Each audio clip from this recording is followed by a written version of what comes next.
नमस्ते, ज्ञान वैविध्य चैनल में आप सभी का स्वागत है। आज की कक्षा में हम पढ़ेंगे हिंदी साहित्य कक्षा 11 और 12 के लिए अलंकार, जिनका अध्ययन है वो पीछे की कक्षाओं से हम करते आ रहे हैं। तो आज की कक्षा में हम आगे के अलंकारों की बात है वो करते हैं। बहुत सारे हमने शब्दालंकार है उनका अध्ययन कर लिया था, अर्थालंकार के भी कुछ भेद है उनका अध्ययन है वो हमने पिछली कक्षाओं में कर लिया था। आज आगे अलंकार हम पढ़ते हैं विरोधाभास अलंकार।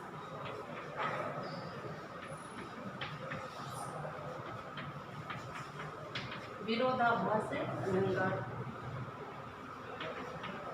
देखिए इसके नाम से ही पता चलता है विरोध प्रकट होना, ठीक है ना। विरोधाभास अलंकार यानी कि जहाँ पर जो ऐसे दो एक दूसरे के विरोधी तत्व है एक जगह पर आ जाए तो वहाँ क्या होता है, विरोधाभास अलंकार होता है।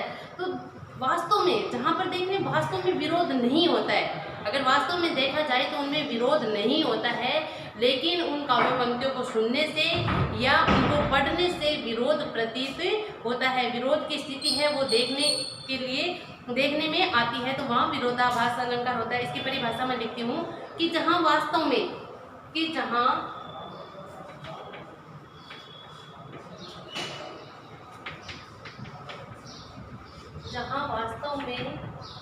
विरोध, देखिए वास्तव में विरोध नहीं होता है। कहने का मतलब है अगर हम उनको ऐसे देखा जाए तो वास्तव में विरोध नहीं होता है, कि वास्तव में विरोध नहीं होते हुए भी वास्तव में विरोध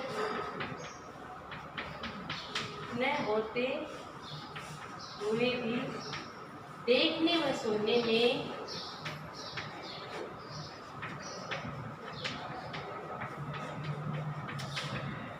सुनने में विरोध प्रतीत होता है, वहाँ विरोधाभास अलंकार होता है।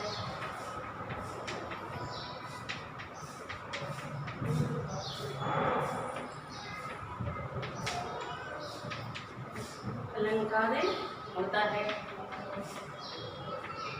देखिए परिभाषा को समझ में, जहाँ वास्तव में विरोध न होते हुए भी वास्तव में विरोध के बीच में नहीं होता है, लेकिन देखने में या सुनने में विरोध प्रतीत होता है, वहाँ विरोधाभास अलंकार होता है। या ऐसा कह दे कि जहाँ पर दो विरोधी तत्व एक जगह पाए जाते हैं, या फिर ऐसा कह दे कि या जहाँ दो विरोधी तत्व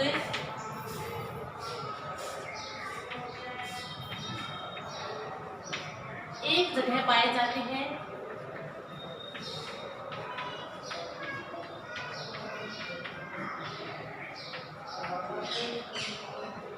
वहाँ विरोधाभास अलंकार होता है।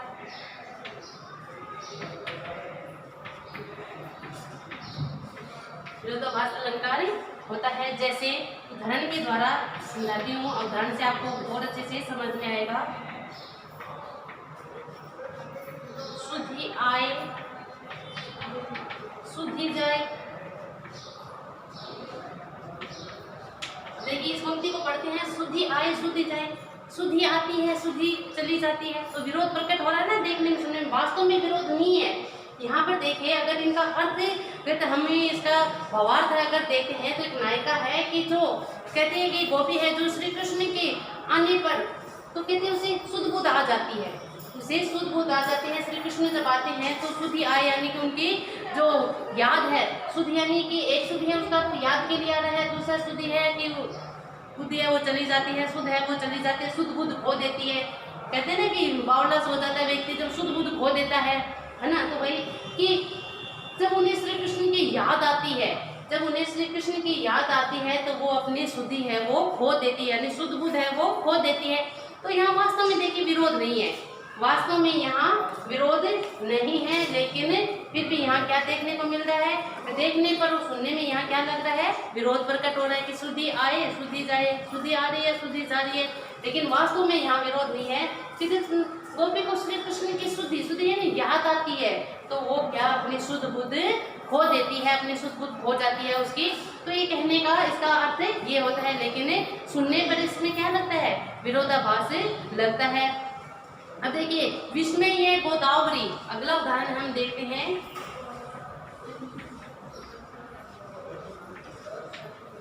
विष में ये है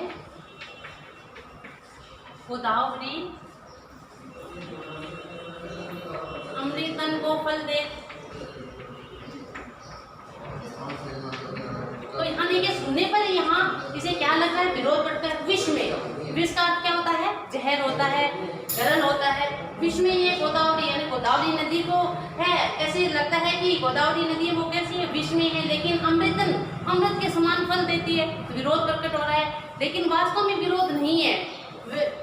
गोदावरी है उसे कैसे विष में का अर्थ है कि ये अमृत जैसे फल देने वाली, अमृत जैसे फल देने वाली ऐसी गोदावरी नदी का पावन और पवित्र जल है। विष में से यहाँ अर्थ यहाँ क्या दिया जाता है, पावन और पवित्र के लिए लिया जाता है, पावन पवित्र जल के लिए लिया जाता है। इसका अर्थ जैसे यहाँ शुद्धि का अर्थ, एक शुद्धि का अर्थ याद के लिए लिया जाता है, एक दूसरी शुद्धि का अर्थ यहाँ किस लिए लिया जा रहा है, शुद्ध बुद्ध के लिए जा रहा है। तो वहाँ भी यहाँ विष में यहाँ गोदावरी यानी पावन और पवित्र यह गोदावरी नदी है जो अमृत के समान फल देती है। वास्तव में विरोध नहीं है, लेकिन जब हम इसे सुनते हैं तो यहाँ विरोध प्रकट हो रहा है। और उदाहरण देखते हैं यहाँ अनुरागी चित्त की, अगला उदाहरण देखते हैं। यहाँ अनुरागी चित्त की गति समझे नहीं कोई, गति समझे नहीं कोई। या अनुरागी चित्त की गति समझे नहीं कोई, जो जो बूढ़े श्याम रंग, जो जो बूढ़े श्याम रंग, क्यों त्यों उज्ज्वल होए, क्यों त्यों उज्ज्वल होए। और देखिए यहाँ पर विरोध प्रकट हो रहा है, देखने सुनने में और इसे पढ़ने में है विरोध लगता है कि यहाँ अनुरागी चित्त की गति समझे नहीं, यानी कि इस अनुराग यानी प्रेम में जो ये मन है, चित्त है, उसकी गति को कोई नहीं समझ सकता।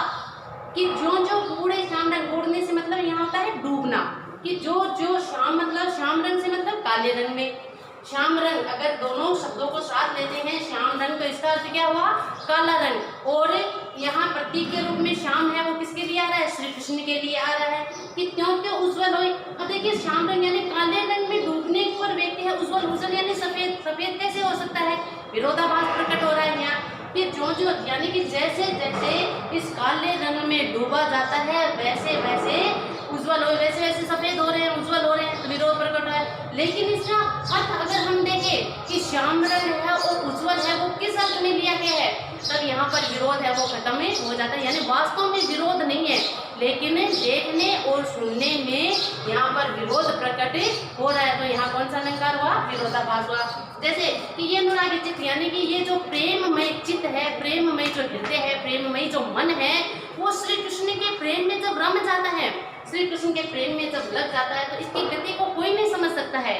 क्योंकि कि जितना जितना कि जो जो हम इसे श्याम रंग यानी श्री कृष्ण के रूप रंग में होते चले जाते हैं, उनकी भक्ति में डूबते चले जाते हैं, उतना उतना ही वैसे वैसे ही हमारा उद्धार है वो होता चला जाता है। यानी श्याम रंग में जितना जितना हम अपने आप को डुबोते हैं, भिगोते हैं, उतना ही हमारा जीवन है वो कैसा बनता चला जाता है, उज्जवल होता चला जाता है। कहने का तात्पर्य ये है यहाँ। लेकिन इस पंक्ति को पढ़ने पर क्या प्रकट हो रहा है, विरोध प्रकट हो रहा है। सुनने पर, देखने पर, पढ़ने पर इसमें विरोध है, विरोध की स्थिति उत्पन्न होती है। तो यहाँ विरोधाभास अलंकार है। एक और पंक्ति है वो देखी है कि मैं अंधा भी देख सकता हूँ, रोती हो तुम रोती हो, मैं अंधा भी देख सकता हूँ, मैं अंधा भी देख सकता हूँ, रोती हो तुम रोती हो, रोती हो तुम रोती हो। अब देखिए यहाँ मैं अंधा यानी कि अंधा अपने लिए कह रहे हैं कि मैं अंधा भी देख सकता हूँ, अंधा है लेकिन देख सकता है, विरोध प्रकट हो रहा है ना। कि यहाँ इसे पंक्ति को पढ़ने मैं अंधा भी देख सकता हूँ, तो पढ़ने पर और इसे पंक्ति को सुनने पर ही विरोध प्रकट हो रहा है कि मैं अंधा भी देख सकता हूँ, रोती हो तुम रोती हो। लेकिन वास्तविक अर्थ अगर इसमें देखा जाए तो वास्तव में इसमें विरोध नहीं है। अब जैसे किसी को देखते हैं कि अरे भाई तुम अपने इसे रुदन को छिपा रही हो, अपने आंसू को छिपा रही हो, लेकिन कोई भी तुम्हारी स्थिति को देखकर कोई अंधा भी कह सकता है, कहते हो ना, कोई अंधा भी कह सकता है कि तुम उदास हो, तुम निराश हो, तुम हताश हो। तो इस प्रकार से वास्तव में यहाँ विरोध नहीं है, लेकिन देखने और सुनने पर विरोध प्रकट हो रहा है। तो यहाँ कौन सा अलंकार हुआ? विरोधाभास अलंकार हुआ। अगला अलंकार पढ़ते हैं हम, विशेषोक्ति अलंकार।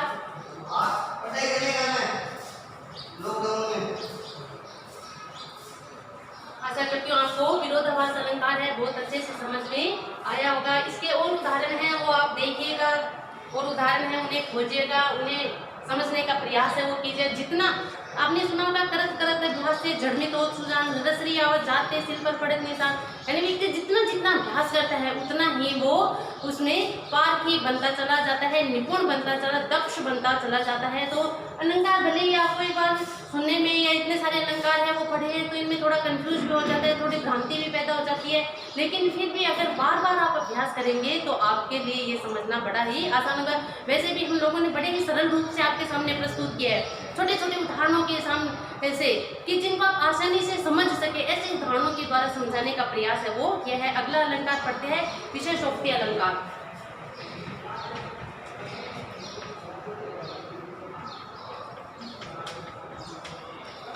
विशेषोक्ति अलंकार, देखिए नाम से ही पता चलता है विशेष उक्ति। उक्ति यानी क्या होता है? कथन। विशेषोक्ति अलंकार जहाँ कारण के होने पर भी, देखिए ये जो है विभावना का उल्टा है, ये अलंकार है किसका उल्टा है? विभावना अलंकार का उल्टा है। विभावना अलंकार जो हम पढ़ चुके हैं, विभावना अलंकार का विपरीत होता है, विपरीत होता है।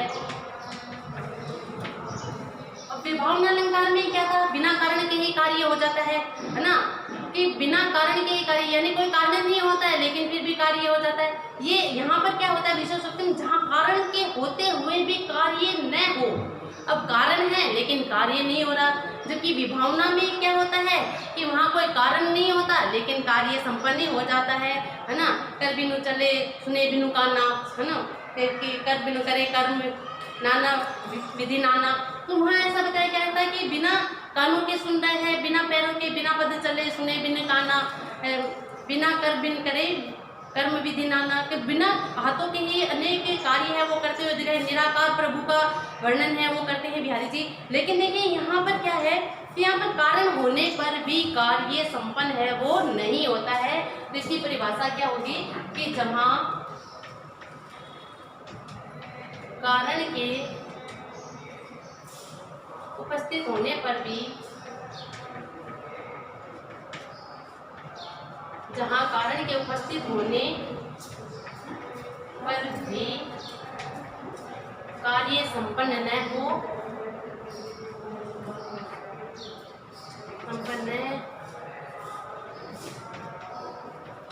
कार्य संपन्न न हो तो वहाँ विशेषोक्ति अलंकार होता है।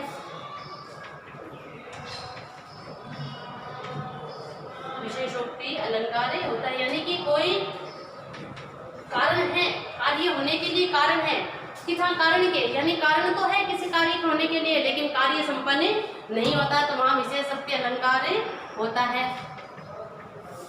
बिल्कुल विभावना के बिल्कुल विपरीत होता है, बिल्कुल उल्टा होता है।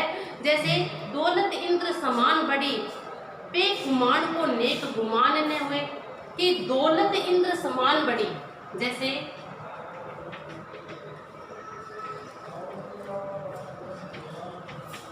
दौलत इंद्र समान बढ़ी,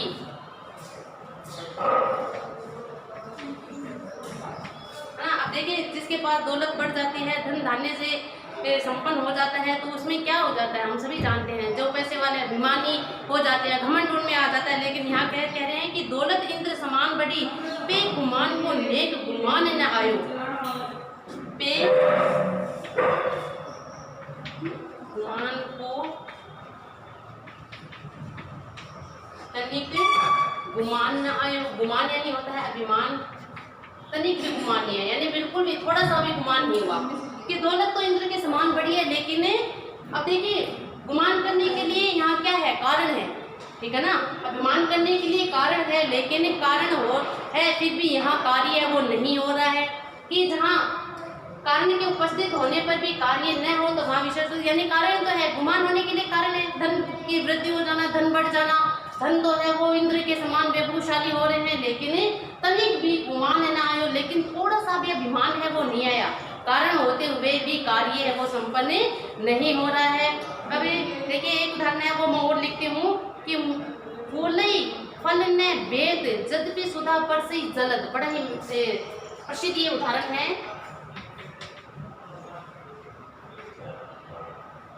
फूलही फलही फूलही फलही न वेद, फूलही फलही न वेद, वेद जानते हैं वेद डंडे को कहते हैं, डंडा जो होता है वेद, वेद से पिटाई करूंगा कहते हैं, वेद से मारूंगा तुझे, तो दो ये कहते थे फूलही फल ने वेद यद्यपि सुधा पर से जलद, यद्यपि सुधा, सुधा यानी होता है अमृत, यद्यपि सुधा बरसई, बरसई यानी होता है बरसना, बरसही जलद, जलद यानी होता है बादल, कि फूले फले न वेद यद्यपि सुधा बरसई जलद, कि बादलों से भले कितना ही अमृत में जल बरस जाए, लेकिन जो वेद होती है उस पे फल फूल है वो नहीं लग सकते।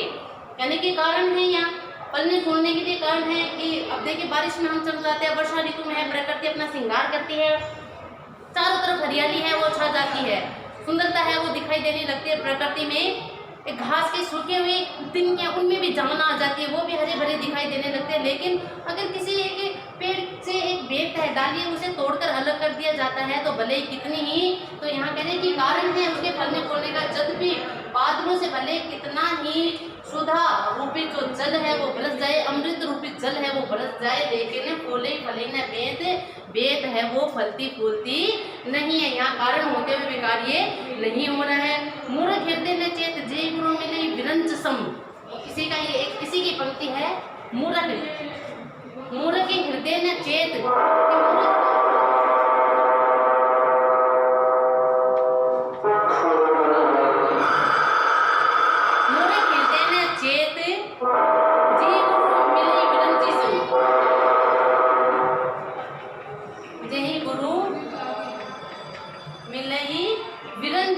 विरंची होता है ब्रह्मा के लिए आता है, यानी कि मूर्ख जो होता है, मूर्ख व्यक्ति होता है उसके हृदय में तनिक भी ज्ञान नहीं आ सकता, भले ही ब्रह्मा ही उसके गुरु क्यों न बन जाए, मूर्ख को पढ़ाया नहीं जा सकता, उसे शिक्षित नहीं किया जा सकता, उसे ज्ञान नहीं दिया जा सकता, भले ही विरंची यानी ब्रह्मा ही उसके गुरु क्यों न बन जाए, है ना, गुरु ब्रह्म गुरु विष्णु, भले ही ब्रह्म ही उसके गुरु क्यों न बन जाए, लेकिन उसके हृदय में तनिक भी ज्ञान है वो नहीं डाला जा सकता, उसको शिक्षा है वो नहीं दी सकती, मूर्ख हृदय उसमें चेतना को जागृत नहीं किया जाता, चेत यानी चेतना, भले ही ब्रह्मा है उसके गुरु क्यों न बन जाए। तो यहाँ देखिए कारण है ना, कारण है उसको ज्ञानी बनाने के लिए कारण है, लेकिन कारण के होते हुए भी कार्य संपन्न नहीं हो रहा है, तो यहाँ कौन सा अलंकार हुआ, विशेषोक्ति अलंकार हुआ। उम्मीद करती हूँ आपको बहुत अच्छे से समझ में आया होगा। अभी देखिए एक अगला अलंकार है वो पढ़ते हैं असंगत अलंकार, नाम से जैसा पता चलता है असंगत,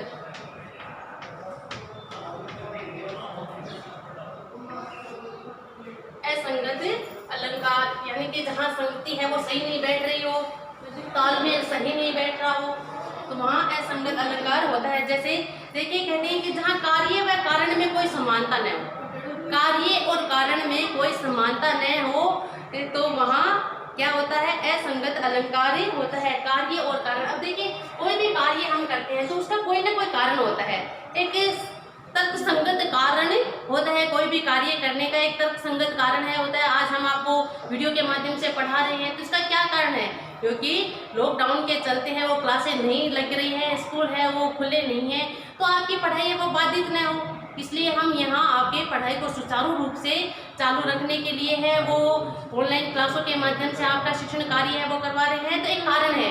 लेकिन जहाँ पर कार्य और कारण में कोई समानता न हो, जहाँ तो इसकी परिभाषा क्या होगी, जहाँ कार्य व कारण में समानता न हो, वहाँ असंगत। नाम से ही पता चलता है ना, देखिए ए जो उपसर्ग किसके लगा है, तो किसका ए उपसर्ग है, अभाव का बोध करवाता है, तो असंगत अलंकार होता है। देखिए परिभाषा को समझने का, जहाँ कार्य व कारण, कोई भी कार्य जब हम करते हैं तो उसका एक तर्क संगत एक कारण होता है, तो उस तर्क संगत कार्य और कार्य में समानता है वो दिखती है। लेकिन जहाँ कार्य और कारण में कोई समानता न हो तो वहाँ असंगत अलंकार होता है। हृदय घाव मेरे पीर रघुवीर, जैसे उदाहरण देखते हैं, जैसे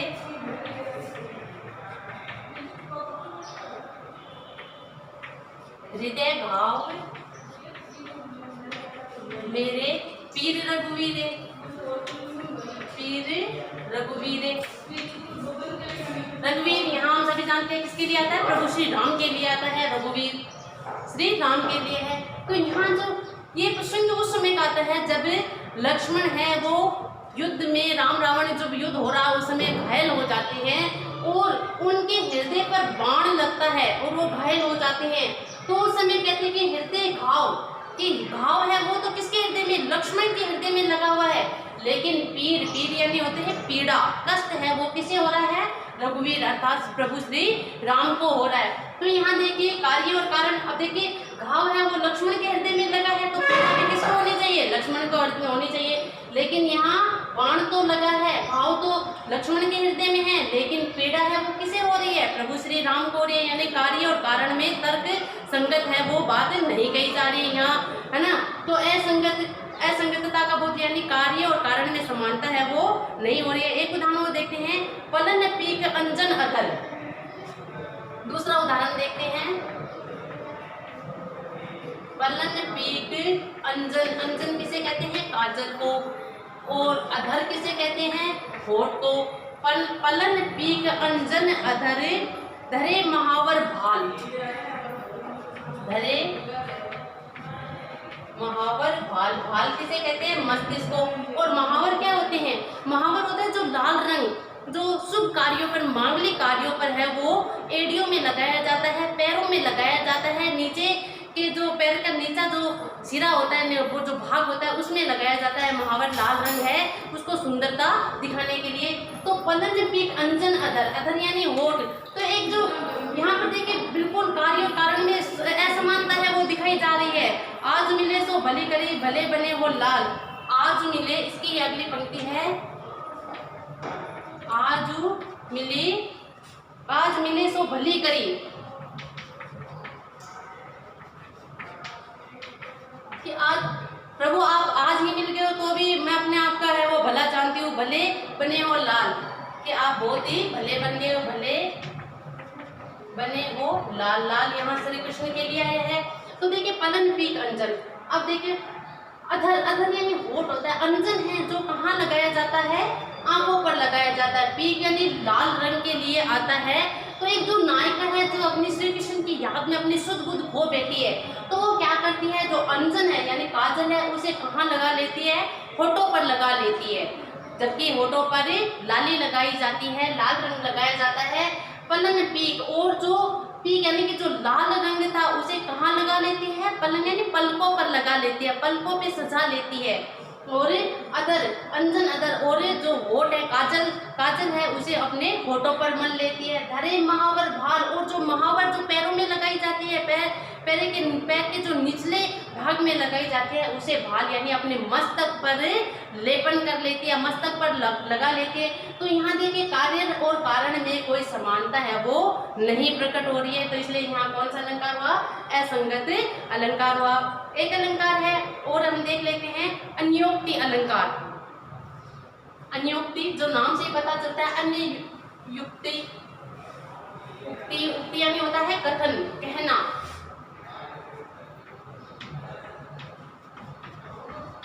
अन्योक्ति अलंकार यानी कि देखिए अन्य उक्ति के द्वारा कहना या अन्य को कहना। अब बात है वो कही किसे जाती है और लग किसी और को जाती है, वहाँ अन्योक्ति अलंकार होता है। जहाँ पर कोई बात कही किसी और को जाती है, परिभाषा लिखते हैं हमें, जहाँ पर कोई बात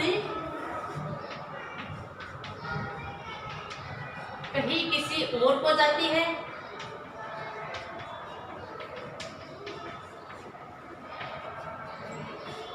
और वह लग किसी और को जाती है,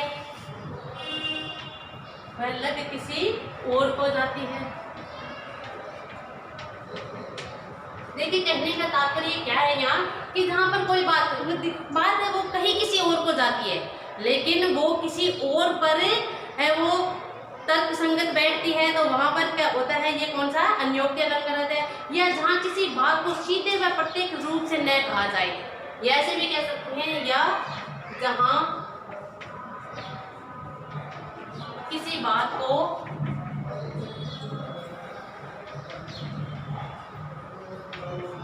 सीधे व प्रत्येक रूप से न कहा जाए, वहां पर अन्योक्ति अलंकार होता है।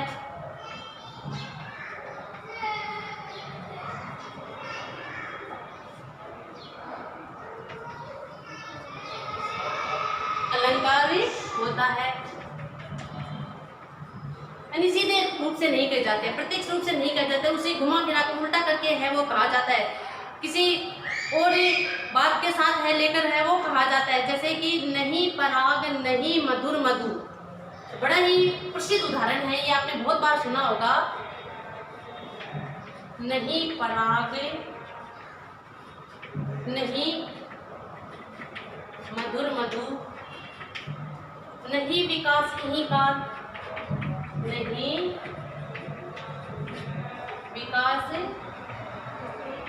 यही काल, कि नहीं पराग नहीं मधुर मधु नहीं विकास यही काल, अली कली ही शो बंध्यो, आगे कौन हवा, अली कली ही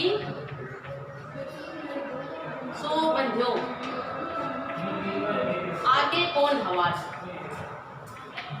आगे कौन हवाल। देखिए ये एक प्रसिद्ध प्रसंग आता है, राजा जयसिंह के लिए आता है। अपनी नई नवेली जो दुल्हन थी, नवोड़ा जो दुल्हन थी, उसके प्रेम में है वो इतने लीन हो जाते, इतने तल्लीन हो जाते हैं कि अपने राजकार्य को भुला बैठते हैं, राज दरबार में आना छोड़ देते हैं। तो बिहारी जी के द्वारा उन्हें ये दोहा लिखकर है वो भेजा जाता है।